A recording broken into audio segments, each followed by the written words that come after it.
This is a Lawful Stupid RPG production. Hail and well met, and welcome to Dragonlance Echoes of Krynn, Dragons of the Hidden Flood, a D&D podcast presented by Lawful Stupid RPG. This podcast is an actual game of 5th edition Dungeons & Dragons, played by a group of friends, professional performers, and voice actors with a passion for role-playing, improvisational storytelling, and dice rolling. We'll begin in just a moment, but first, our players. Hello, I'm Jade, and I'm one of the founders of Lawful Stupid RPG. I've been a huge Dragonlance fan since the beginning, and producing this podcast has been a dream come true for me. I will be playing the dwarf of the party named Farron, and I hope the stories we tell sparkle in your hearts like the brightest gems Riox ever dreamed of. I am Panda. I am a Twitch streamer who goes by the username CirqueDuPanda, and I'm playing Teely Tumblewood, your resident Kender who will try only a little bit not to annoy you. Howdy, my name is Samus. I am a professional opera singer, and I am playing the mysterious and slightly grumpy one-armed archer who calls himself Onweir. Hello, I am Chael, and I am not an opera singer, and I will be playing Blip with her awesome animal companion, Dinner, the amazing barbarian duo. Greetings, I'm Chops. I'm a Vegas showman as well as a ghost hunter, and I'll be playing Lhasa, a half-elven wizard who will prove his worth to the world. Hello, I am Lindsay Rousseau. I am a voice actor and host of The Rollout on YouTube, and I am playing Manto Bubulina, who has a dark secret that only my best friend Blip knows. And I'm Mr. Eager DM. I'm here to guide and to follow. Now, I invite you all to step with me into fantasy, and for our time together, let imagination rule.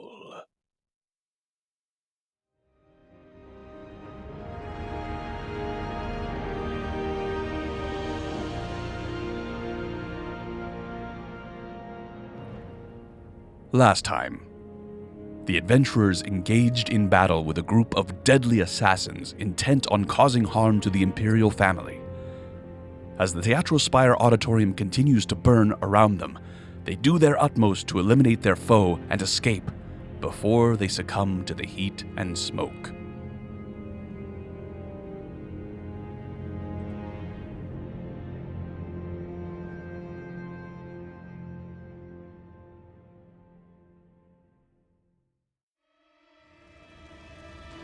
Back to the top of the order with Teely. so just for my head, what's going on around me right now? You are on the stage. There is a trapdoor right behind you. To either side of you, there are softly glowing blue lights for the backstage. It looks like a lamp that has some sort of blue glass on the outside of it that is creating a soft glow. Glancing around very quickly, there are curtains in the back corners of the back of this stage area, which look like they might lead to a different area. In fact, as you watch, you see a guard and another one of these shadowy figures come bursting through the curtain to the back right of this theater, or what would actually be upstage left if you are in fact in the theater business. Looking out into the audience, you see flames licking up and smoke collecting at the top of the auditorium. Most of the audience seems to have fled. The only ones who remain in the actual audience are more of these shadowy figures who seem unperturbed by the fire. They are using it to light arrows and firing up into various other spots of the theater, some of them firing them at those of you on stage as well. You have a dead or dying assailant right next to you after having taken care of them, and it is now your turn. What do you do? I keep my focus towards the center of the seating area down the pathway where I can see the two assassins are, and I'm going to take my hoopak, reload it with another kind of rock stone, and begin to swing it around, making that ghostly, eerie sound again, and I'm going to try and hit one of them. Ooh, that's pretty good. That's a 23 to hit. All right, that is in fact a hit. So you whirl your hoopak, and out goes a rock. It streaks across the stage, landing thwack right in the center of one of these fellows' foreheads. What is your damage? That is 5 bludgeoning damage. He grunts, and you see him glare up at you as a trickle of blood runs down over his mask. And I will turn to Anwir, who just complimented my performance. And just a quick question, is it visible that he only has one arm? I do my best to hide it under the cape. It's not something that I show readily or often. Okay. That said, I would say that in the midst of combat, what is your passive perception, Teely? 14. 14. Anwir, unless you have specifically made a tremendous effort to hide this fact during all this, I'm going to say that with a 14 passive, Teely probably has noticed. If she's had time to notice. I wouldn't hide it. I would, with the intensity of the combat, that's not something I would be straining to protect. All right, so out of the corner of your eye, Teely, as the chaos of all this is unfolding, you do make a mental note. That fellow only has one arm. All right, and I will look towards him and say, You know, I got served by a one-armed waiter the other day. You have to hand it to him. and I will give you bardic inspiration. I don't even know what to do with that. Well, you could do a D6 with that no, at some point later on. Good. Thank you for explaining. Anything else, Teely? No, that is the end of my turn. Thank you. That brings us to Manto. I am not happy with how I have been swinging this absolute rubbish prop sword of mine, and I greatly miss my sword that I use in the fighting pits. But I am very determined to kill this assassin who is in front of me, who I've been trying to kill for the past few rounds here. And bolstered by the appearance of Blip beside me, I am going to take a swing at him with this rubbish sword. And that's a crit! Nice. Well, okay. Manto, I was about to say that you couldn't help but notice that when the assassin fell behind you dead, there was a clattering sound and a short sword has fallen out of his hand. So if you would like to put a different weapon in your hand, then feel free. But lovely. I don't know, a natural 20 on that club hit. Maybe you want to keep that club. Yes. So I am going to roll damage here, and I'm max damaged. Wow, this is a great start to the game. This is the best it's going to get all game, guys. It's going to be all ones after this. Give me your dice. So that is 19 points of damage. Oh, good Lord. For our listeners who may have missed previously, Manto has missed like the past 3 attacks. Well, you make up for it now. As you swing this club around, it catches the assailant clearly on the side of his head and knocks him down, flying 10 feet before he slides to a stop at the foot of the steps leading up to the stage, unmoving. There's no way he could have survived that incredible blow. Was this assassin also carrying a short sword, or did he have anything nicer? He also is wielding a short sword. He also has a quiver that has 10 arrows in it and a short bow on his back. Wonderful, because all of my stuff was taken from me when I came here. I will pick up the short sword and the quiver to be prepared for what might come next. I know there's fire here, but am I able to take any sort of cover behind the seats? Short answer, yes. You can take cover beside the seats. However, as you move closer, the fire is getting hot. Okay. If you are to stay there, it's likely you're going to be taking damage from that. But it would provide you with cover.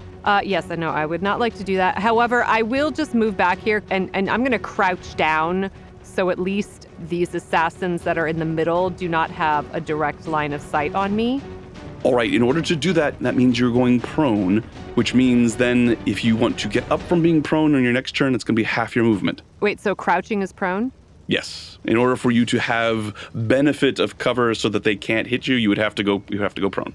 I see. So we have 2 in the center, the one that is on the far side of the seating area.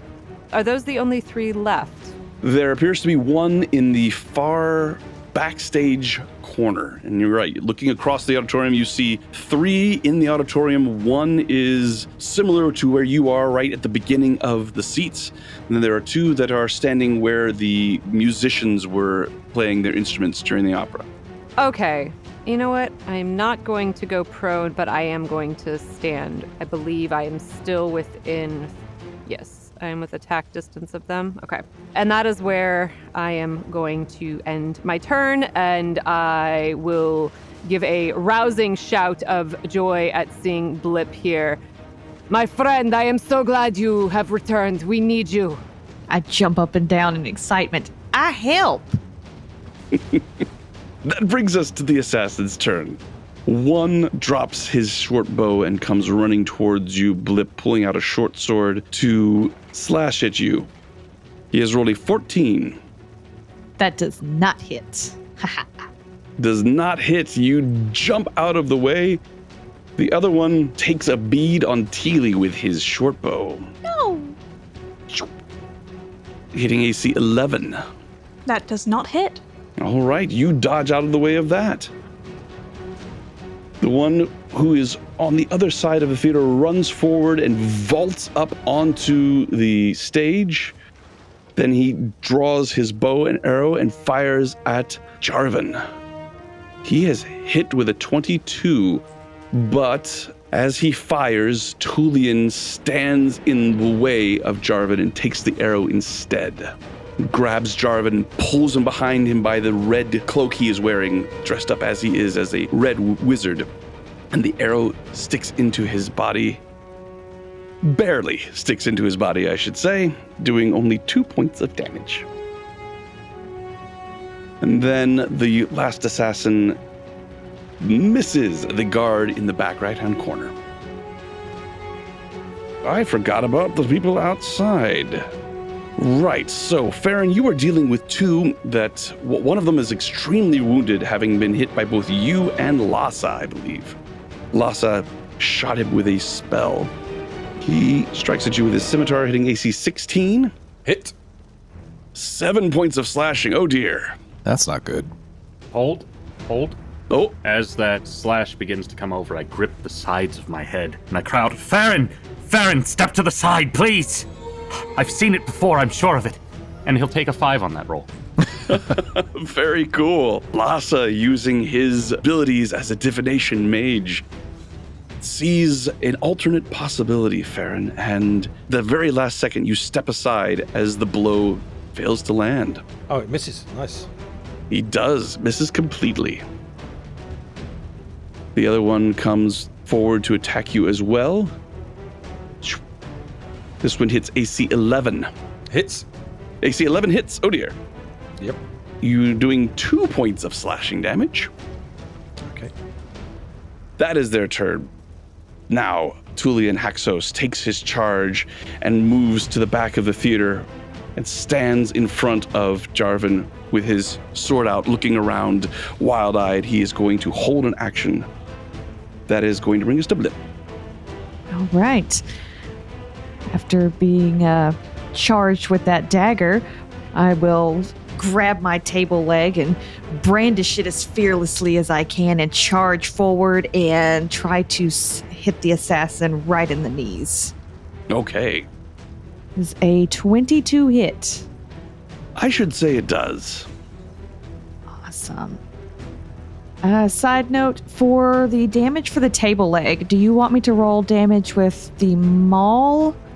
Or I have my unarmed? So it's not really a maul. This is a club. So a club is 1d4. Okay, I got the club. And I'll roll for damage. That is 6 damage. And he gets a splinter from it. All right. Oh, more than a splinter. The enemy who is right there in front of you, Blip, he takes 6 points of damage. And as it turns out, that is how many hit points he has left, as he was already struck by Teely's hoop-hack sling. He crumples at your feet, dead. I jump up and down excited. Manto! Manto! Look! He died! Very well done, my friend. Very well done. I will immediately loot him. All right, so you get down and begin to go through his corpse. Because gully dwarves. It's beginning to get a little hot right there, but I thought I was the Kender here. What? greed knows no race. Lhasa. Knowing the importance of my master's words, I simply call out to Farron, please, stay close, my friend. We have to get to him. And run my way around the staircase, which is in flames, and get a better look at the situation ahead of me. Coming around the corner from the lobby, entering into the auditorium, you see this remains of the spell your master Aranathus cast. There is a thick coat of frost on the ground right at the entrance. Your breath begins to steam in the air, incongruous with the flames that you see all around you, the air extremely unnaturally cold from the magic. You can see a couple of frozen solid bodies of individuals that look like assassins that were caught in the spell. But it has cleared the path of flames for you. And you are now able to see inside, see the various enemies that are dwindling, but you also see on stage the familiar figure of Anwir. Seeing these figures gathered around the stage, the assassin who has taken position on the edge of the stage, how is he looking? Quick glance, he doesn't appear to be wounded.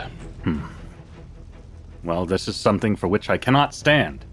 And so I will place my hands together like kindling a small fire, and once again, oh, spark, awaken ember and become flame.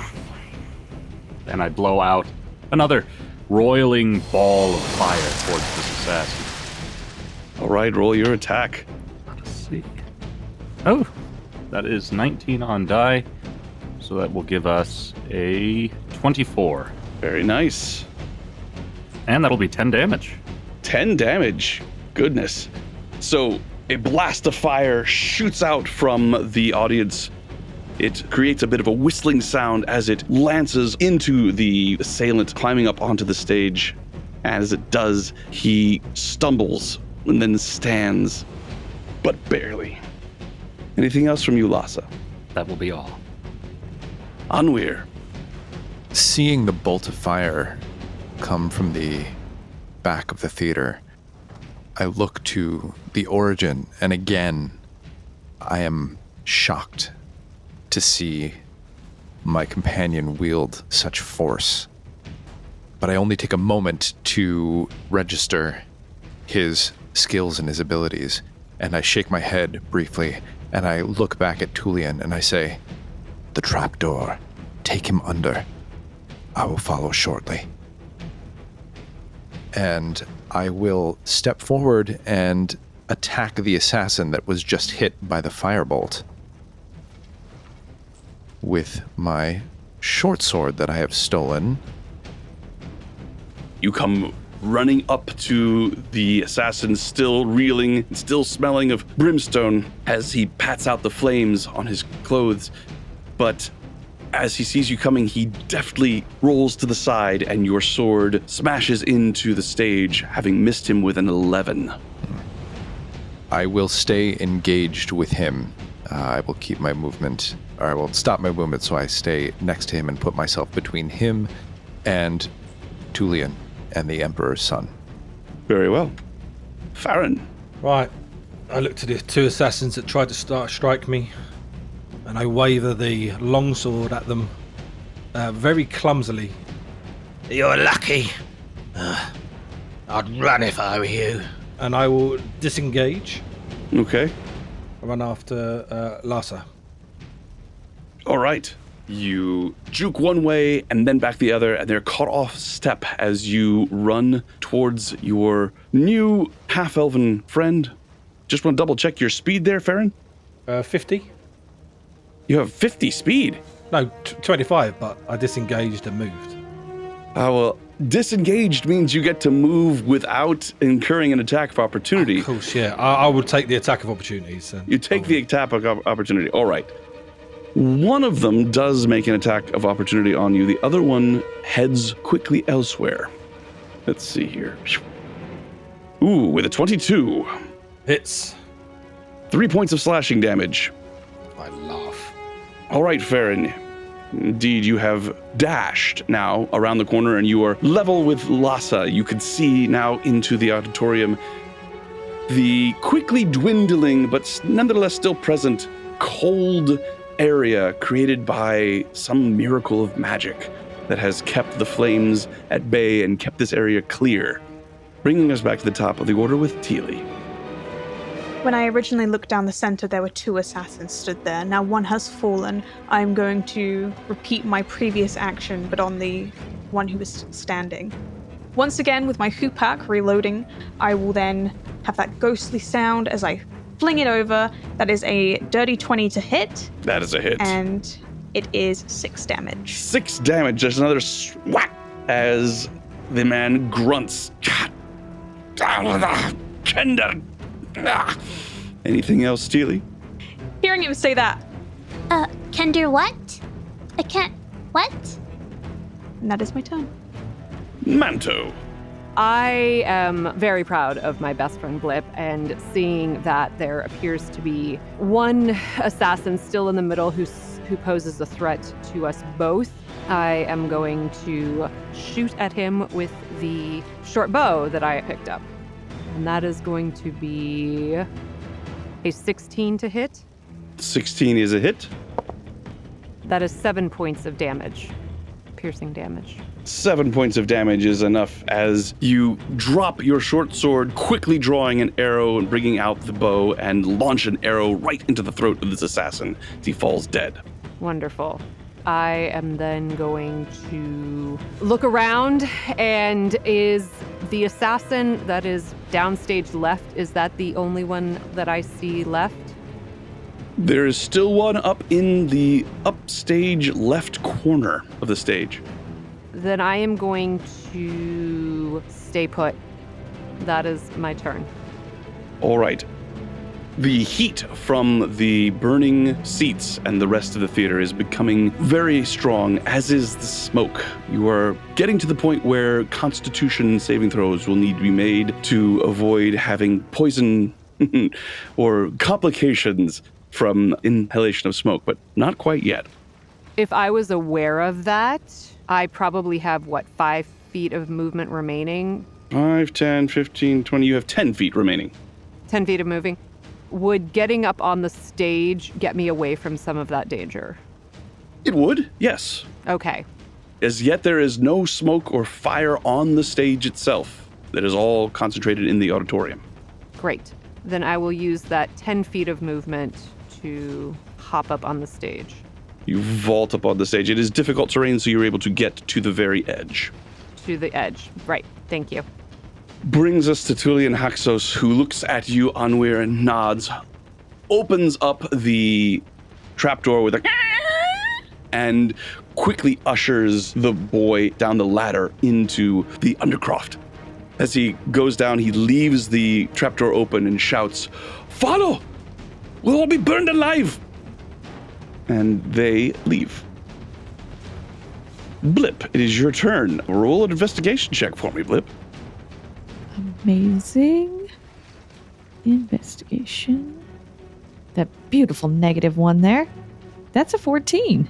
14. Well, you go through his pockets very quickly. You find something that jangles. Not something that you have ever really had much use for, but you know Manto sometimes likes it. Little round pieces of metal. You also find a piece of paper that is folded. Might work pretty well to, blow your nose on at some point if you ever feel like you need it. Other than that, his short sword, some arrows, and a short bow. I'm definitely going to take the little round pieces that I think Manto will enjoy. I always have to give him presents, and I will keep the nose tissue. All right, excellent. Any movement from you, Blip? as it's starting to get hotter and I can feel my leg hairs singe, I'm going to go, ow. And I will move away from where it's hot. I will go in the direction of Mento. Very good.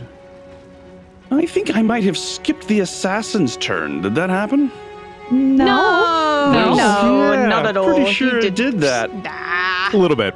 You might have a little bit. No, don't worry about it. Don't worry about that. It's okay. They are Sorry, don't worry about that. particularly vulnerable to fire, so they miss an entire turn, right? That's how that works. I think I'm going to have the assassins take their turn now, if you don't mind. Wow, cheating much? I, for one, do mind. I totally agree.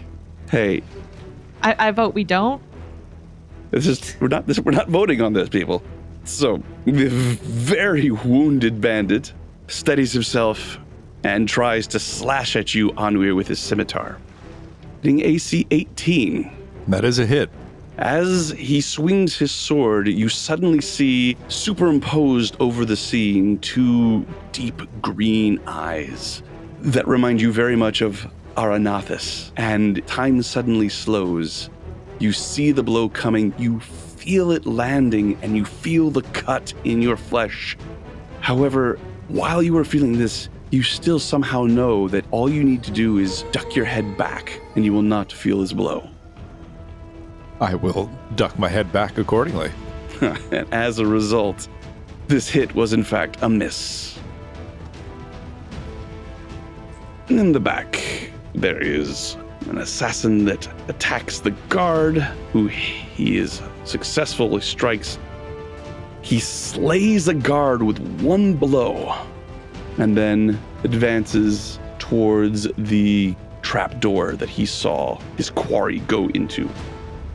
That is the end of their turn. Blip, you had your turn. It is now Lassa's turn. I begin to run as fast as I possibly can through the path cleared by my master's magics, making my way towards Anwir, where I say, "Quickly, we must follow after him. We cannot leave him on his own." But that will be about all I can muster. All right, yes, a dash move. That is it. No bonus action, bringing us to Anwir. Here's a logistical question. Mm-hmm. If I disengage, would that also constitute a disengage from the assassin that is down by the trapdoor, or are those 2 separate actions? Your movement doesn't provoke opportunity attacks for the rest of the turn. I love that for me. I'm going to disengage with the assassin that I am engaged with at the edge of the stage, and I am going to run away from him and go directly into the trapdoor, hopping past the assassin that has just reached it, and I will descend into the depths below. 30 gets you right to the top. Unless you want to leap down, you will still have to use your movement next turn to go down, but you can leap down right now and instantly be at the bottom if that's what you want. Can I see how far down it is quickly? Looks to be about 10 feet. Oh yeah, I'm gonna leap. All right, so you leap down. Go ahead and roll an acrobatics check for me just to see if you stay on your feet. Alrighty. That's a 14. You do succeed. You reach out and grab the side of the ladder and slide down into a room. At the bottom, it is somewhat dim, but you can see there is a door directly across from the ladder, and there is also a door to your left. Which direction have my friends gone? They are still there. Jarvan, the boy, is huddled in the corner, and Tulian is panting by the door directly across from you, listening to it, eyes wide, with a fearful expression. Would you please, one more time, describe the 2 doors? You said there are 2 door options? There are, yes. There is a door directly across from where you are, and there is a door to your left. The door that Tulian is at is the one directly across from you. I will say loudly, so that the assassins above can hear, I will instruct them to go to the door that they are not near vocally, but with my hand, I will gesture for them to exit the door that they are near in an effort to confuse the assassins and misdirect them. We will deal with that later. Understood. But first, we will have Farron have your turn. Okay, I follow in Lars's footsteps, and I see the frosted path before me, Oh, what is this devilry? and I will follow. Alrighty. No bonus action from Farron, bringing us to Teely, top of the order. So hear me out. Would I be able to sacrifice half of my movement to kneel down and pick something up? Like as I'm moving? Interacting with one object is generally considered a free action, so unless it's something particularly unwieldy, I've got no problem with you running over and grabbing something and then continuing on. If the assassin that is fallen behind me, if they have a visible dagger, I would like to pick it up. They don't appear to have a dagger. They have short swords and Dang it. bows and arrows. Is a short sword single-handed? It is. Even for a Kender? Even for a Kender. Right, okay. It's much larger for you, but it is possible. Okay, I am going to turn around, seeing Anwir jump down this hole and an assassin approaching. I'm going to turn, pick up this short sword, and run full charge at the assassin by the trapdoor. And then I'm going to go berserk, hitting him with both the short sword I've picked up and a dagger that I've pulled from my waist pocket. And I'm just going to be stab it. In order to keep this rules kosher, that would mean that you would have to drop the hoopak. My baby. Tough decisions. My baby. Okay. Alright. I will drop it on the dead assassin, Okay. so it's close by. And then... Forgive me, sorry. I don't have the stats for a short sword. Would you be able to tell me? 1d6 piercing damage is what it does. And it is a light weapon, so that means that despite it being much larger in your hand than it would be for somebody else, it is still wieldable by a Kender. Great. Alright. So the dagger is a 13 to hit. That does not hit. It buries itself in the trapdoor that you... And the short sword is a 12 to hit. Both of those miss. I like to think I run over, and as I go to swing both the dagger and the short sword, I misjudged how heavy I would find the short sword, being very, very weak, and kind of stumble a little bit and just completely miss him as I'm swaying these things around. Probably also coming to the realization that maybe you're better off just sticking with the hoopak. Yeah, I'm realizing that. Nice job. Or, well, actually, no. Not a nice job. Sorry. Uh-oh. Shady. Sorry. That was mean. Regarding the hoopak, do you think that it should be classed as finesse in the Kender's hand? It's not finesse in my sheet. Well, I suppose it is mostly a ranged weapon. So the reason why it doesn't have finesse is because when you use it like a staff, it's being used like a quarterstaff, which I don't think is a finesse weapon. All right, Teely, that is you done. Manto. Is the assassin up by the trap door still trying to get down now that Anwir has jumped down into that trap door? You see him looking down, but as Teely comes running at him like a maniac with these two blades, he definitely seems like he's more interested in defending himself from that at the moment. Then I am going to take this opportunity to move forward a bit. So I'm now about center stage, and I am going to, with my crossbow, shoot at this assassin that is still downstage left. The one that Anwir escaped from and that is still smoldering from the firebolt from Lhasa. Indeed. Did you say crossbow? I'm sorry, not crossbow, short bow. Yes. That is going to be 22 to hit, That's a hit. and that is 4 points of damage. With an arrow through his head, he cannot live. Down he falls. Wonderful. Nice shot. Thank you. I look around do I see any other assassins save for the one that Teely appears to be handling quite effectively? That is the only one you see. Wonderful. Then I am going to use what remaining movement I have to move away from the fire and then shout down, Blip! The fire is getting bigger and hotter. Move when you can. I look up at him. I move. See? Good. And I hop up and down on both feet. And I chuckle a little bit, and that is my turn. All right, the assassin goes. The assassin tries to pay you back in kind, Teely. He slashes at you with a scimitar, hitting AC 16. First rude, and 2 it hits. All right. Ooh, a bad one. You take 5 points of slashing damage. Oh no, okay. I just let out, which sounds like a puppy whimper, just... Ah! That's how it's done, little piglet. Excuse me? Just for my next turn, from my knowledge, is there anything potentially insultable about this man? It's difficult because so much of his features are covered up. That's enough. I got it for next turn. I'm ready. Don't you worry. All right, awesome. I hope he lives.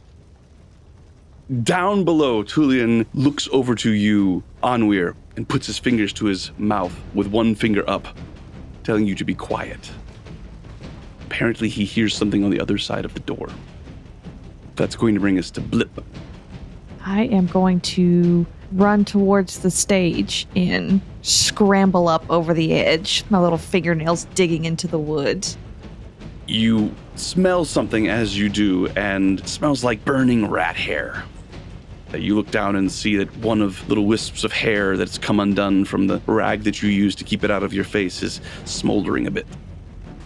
As I am walking towards Manto, I am gonna look down in confusion and say, "Wow, that not me. I no do that." And I'm gonna pat at it. Why it bite me, Manto? Blip, you know fire. That is fire. Blip on fire? What have we talked about? Stop, drop, roll. I give a huge squeal and throw myself to the floor as hard as I can. Arms stretched out above my head and immediately begin rolling back and forth as hard and as fast as I can. Ah! Ah! You are fine, my friend. You are fine. It is out. It is out. Very well played. Good work. Indeed. The very small fire that had started is completely put out by the timely advice of Manto. Anything else from you, Blip? I will crawl the rest of the way to Manto, panting. I have been in grave danger. Whew. All right. Lhasa, at the start of your turn, you hear a voice in your head. I have gotten the Imperial family to safety. Be smart. Keep the boy safe. And I will see you again. As always, my master, I will do what I can. The Force will be with you. Always. Couldn't resist. Sorry. Keep that. And now we get a phone call from Disney. Drawing deep on the force that lies within me. No. I pull myself up onto the edge of the stage, and following after Anwir's footsteps, I work my way to the edge of this open trapdoor. And bold as he is, I am not quite as bold. I will still throw myself down that ladder and try my best to recreate what I've seen. All right. So there is an assassin there. Moving in that direction, you feel like you will expose yourself to an attack. Do you wish to do it anyway?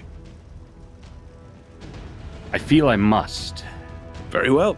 As you leap somewhat past and somewhat over this Kender, who earlier this evening regaled you with a song, The assassin slashes out, apparently trying to hit her, but you unfortunately are in the way at the very wrong moment. But he rolls a 12. Does that hit?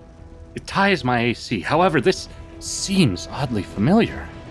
This Kinder, this stage, this man. And he'll roll a 6. Excellent. In that case, you manage to jump and contort your body in such a way that the blade not only misses you, but goes nowhere near Teely. As you plummet down the ladder, please roll an acrobatics check for me. Well, as nimble as my dashing through the air was, my landing is much less so with a nat 1. You landed on your dark side. Unfortunate. I hate it when Schwartzes get tangled. You do land prone. However, in my games, the first 10 feet is free. You take no bludgeoning damage from the fall, managing to slow yourself just enough by putting a hand out and hitting the rungs as you fall down, bruised but unhurt. Anwir, you manage to barely step out of the way as a green-robed mage of your acquaintance lands at your feet. I will use my movement to help Lhasa up from the prone position. And I will look towards Tulian and put a finger to my lips, looking at Lhasa. I'm going to use my bonus action to hide in the shadows. Very well. Can I use that and then hold an action? Yes, you can. Okay, then I will use my bonus action to hide in the shadows. Oh, wow. That is a nat 1 on my stealth, which translates to a 6. But even so, my held action, I'm going to put the short sword down, and in one movement, I'm going to reach behind me to grab the bow that is strapped to my back. And as I reach back, my index and middle fingers grab an arrow in the quiver just below the fletching. Oh, before you go any further, I have to remind you that you were disarmed before you were allowed into the theater. Oh, I was disarmed. You can't say that to Anwir. You can say that to anyone else, but you cannot say that to Anwir. I was disarmed. I was disarmed. One disarm. Okay, in that case, I will do no such thing. Thank you for the reminder, you evil bastard, and I will keep the short sword in my hand. And now that I know that I can't do that, I will position myself in front of the door that Tulian heard something from. All right, so you and Tulian are bracing the door. One of you on one side, the other one on the other. My held action is a short sword attack. Understood. Bringing us to Farron. Okay, gingerly tiptoeing, running clumsily down this ice frosty path and moaning along the way. Oh, I don't know what's worse, the smell of burning flesh or some sort of gully dwarf smell. And I look up to see Blip. Ah, great. And I will follow in Larsa's footsteps. I'll pull myself up on the stage and... Oh, Teely, is that you? I look back at Farron and go to wave open hand. Nearly drop the dagger, but I catch it before it hits the floor. Oh, And I'll carry on my movement, and I think I finish there with difficult terrain. Very good. At the end of your turn, Farron, there is a cracking sound as the plaster on the top of this auditorium, heated from the fire, begins to crack, and you see a large amount of rubble tumble down from the roof, blocking the entrance to the auditorium.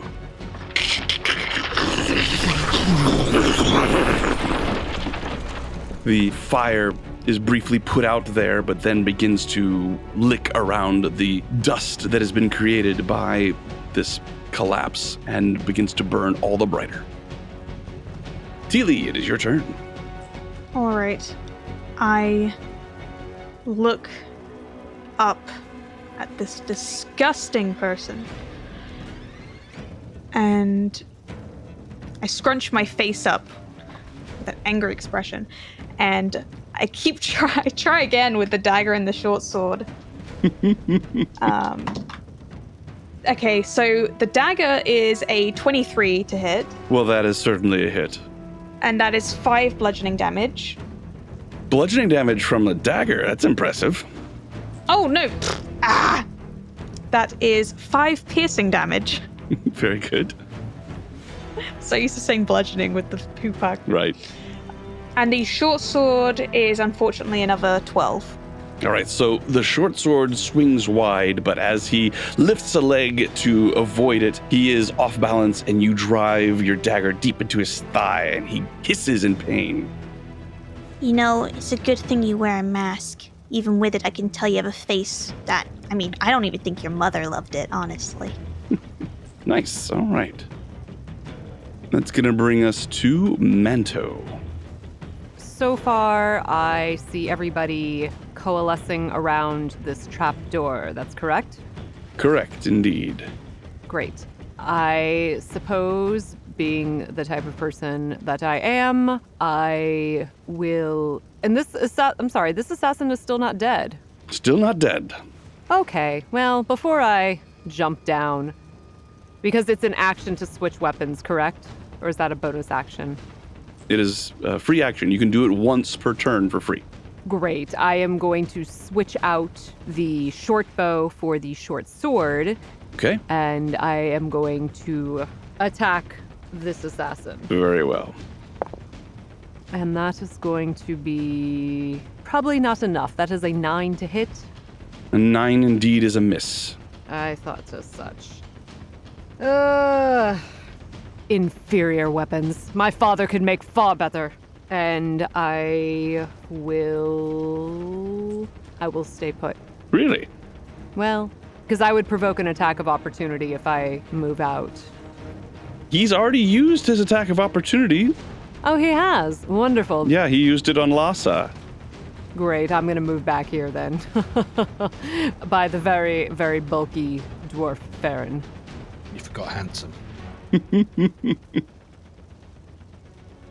That is going to bring us to the assassin's turn. The assassin slashes at you again, Teely, as he starts to back away. Ooh, Teely. Oh, no. Farron, you see Teely the Kender reel as the assassin brings down his short sword, double-handed, right into her shoulder. She gasps in pain as a critical hit is rolled. She takes 6 points of slashing damage, I'm down. and she falls unconscious and prone and dying. He then steps away, looking like he is going to pass through the curtain and out. Tullian furrows his brows below, looking at you, Anwir. Shaking his head, he mouths, "I heard something, but I think it's gone now." Lip. I run the rest of the way to Manto and stand at his side. Where we go? I am not sure, my friend. We are surrounded by many faces that I don't know, but they have been helping. There appears to be someone of great importance that has been taken or gone or down this trap door, but then the assassin runs away. I'm not sure what's going on. Manto, help me. I don't know where dinner is. Can't be thinking about your stomach now. Get down the hatch. That's where the prince is. I will kneel down and pick Teely up. I glance over at him. I glance back to Manto. And Blip need dinner. My friend, dinner is not what you are thinking. It is the name of her pet. I should have known. Quick, get the latch up. I need to help the Kender. Oh, grab her weapon, will you? I hold up my table leg. Here. Not the Hupak. I look around. And I point to it. There's another crash from the auditorium as more of the ceiling comes down. I jump down the hatch. Seeing something that I have not seen before but suspect what it is, will grab the Hupak. You pick up a oddly sized staff with a sling on the end of it, And Farron, yes, you pick up Teely, who lolls unconscious in your arms as you leap down. With combat being ended here, you're able to move down. I don't need a roll. That just leaves Manto and Blip on the stage as the auditorium burns. Realizing this is probably the only way out, go down this trapdoor. Blip, we must go this way. I fear that these others are right. There's no going back the way we came. Lip, go there. I walk up and, not realizing there's a ladder, I walk straight into the hole and plummet to the bottom with a crash. As you do, somewhere in the deep recesses of your mind, you think, back the way we came, but this is the way you came. This is going back the way you came. Anyway, that thought is jarred out of your brain as you land on your butt, the bottom of the ladder. If combat has ended, I would like to make a perception check to see if I can hear what it is that Tulian heard before. All right. Make a perception check for me, Anwir. Oh, jeez. I think that I am cursed in this game. I rolled a 3. That is a total of 10. Do you have inspiration? You have a d6. I do. I don't think this is... well, you know what? Yeah, I might as well use it since I only have it for 10 more minutes. I rolled a 1. That's an 11. Listening at the door, the panting and the groans from those that have been wounded and those that are standing up from their fall, it's too loud. You can't tell if what you're hearing is coming from inside the room or on the other side of the door. I move to Farron, who's holding the kender. Is she all right? No, she's dying.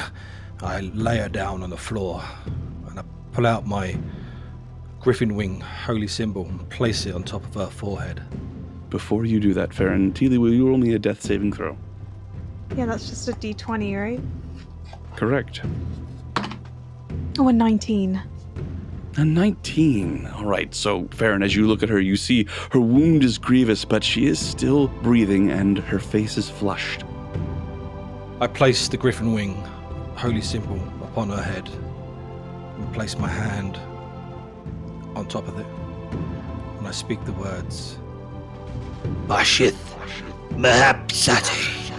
and a huge glow of white silver light floods out and enters into her body, casting Cure Wounds for 8 back.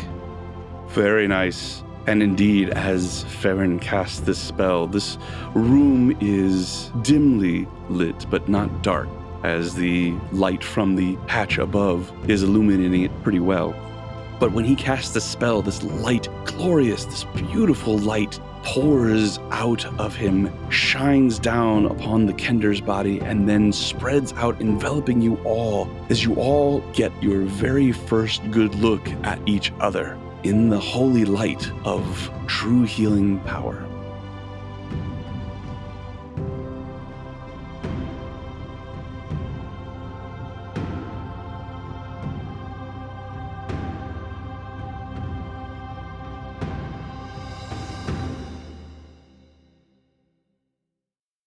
That brings us to the end of this episode. We hope you've enjoyed listening to Dragonlance, Echoes of Krynn, Dragons of the Hidden Flood.